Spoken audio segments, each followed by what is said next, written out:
C'est via son agence de presse officielle que le groupe État islamique a revendiqué hier l'attaque survenue sur le sol congolais. Le groupe dit avoir ciblé une caserne dans le village de Bovata, à une dizaine de kilomètres de Kamango, à la frontière avec l'Ouganda.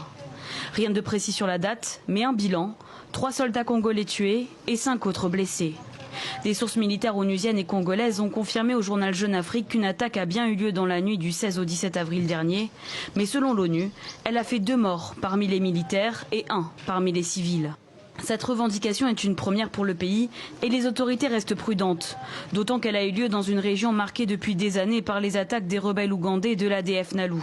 Il est vrai qu'il y a des liens entre l'État islamique et une rébellion locale qui s'appelle ADF. Allied Democratic Forces, une rébellion ougandaise islamiste.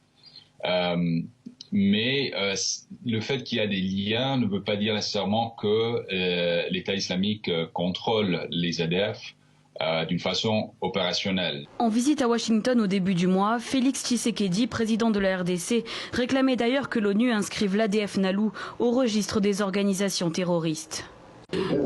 La menace islamiste est évidemment une préoccupation permanente pour nous. Ce que je souhaite, c'est que mon pays soit un membre de la coalition de lutte contre le terrorisme. Si nous y arrivons, nous pourrons éradiquer ce fléau. À cette occasion, le président congolais avait également confié ses craintes de voir une tentative d'installation d'un califat dans les régions de Béni et Butembo.